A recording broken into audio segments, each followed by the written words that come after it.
No nosso quadro de hoje do Direito do Trabalhador, vamos abordar o tema de suspensão e interrupção do contrato de trabalho.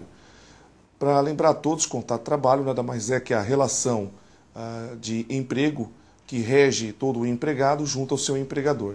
Qual a diferença entre interrupção e suspensão do contrato de trabalho? A suspensão ela é sempre total. Então o que acontece? A suspensão ela nada mais é que quando o contrato de trabalho perde todos os seus efeitos para todos os benefícios e assim por diante.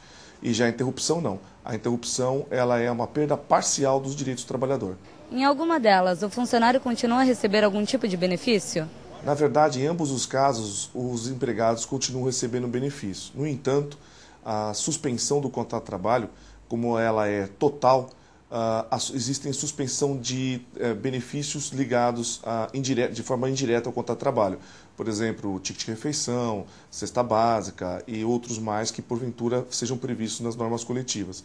Já no caso da interrupção, não. No caso da interrupção, existe a manutenção de alguns benefícios ainda do empregador com o empregado. Quais são os motivos da suspensão do contrato de trabalho? O principal motivo na prática da suspensão do contrato de trabalho é o auxílio-enfermidade, quando o empregado necessita do afastamento do seu trabalho em virtude de algum motivo de saúde, uma cirurgia ou algum tratamento específico, desde que obviamente não tenha nenhuma ligação ou nenhum elo com a condição de trabalho. Então existe a suspensão. Inclusive nessa suspensão, sequer esse prazo que o empregado fica às custas, vamos dizer assim, do INSS, é contado para a aposentadoria, o que não acontece na interrupção.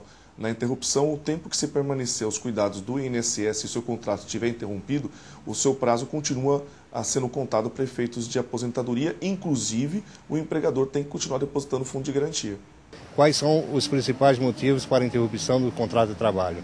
Da interrupção são os coligados às condições de trabalho. O caso mais clássico que existe é o acidente de trabalho, quando o empregado se afasta para cuidar de sua saúde em virtude de um acidente do trabalho. Então, como existe uma coligação da condição de trabalho, que é o motivo daquele afastamento, ou o empregador de alguma forma é responsável, ainda que de forma indireta, por aquele afastamento, então ele fica afastado e o contrato fica interrompido e ele continua contando o tempo de aposentadoria, o empregador tem que recolher o INSS, o fundo de garantia, continua recebendo os benefícios do ticket, etc. Então existe a interrupção do contrato de trabalho. Existe um prazo para retorno após a suspensão ou a interrupção? Quem estipula um prazo de retorno sempre é o INSS, sempre é o ente público que é o responsável em dizer se você está apto ou não a voltar ao trabalho. Tão logo ele fale que você está apto, a aptidão ela é imediata, ou seja, você tem que voltar imediatamente ao trabalho.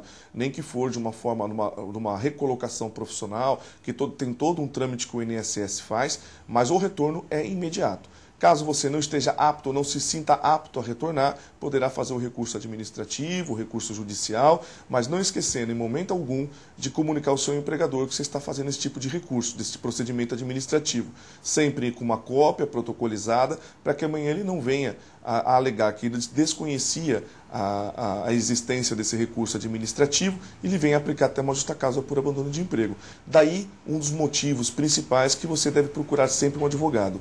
Muito obrigado.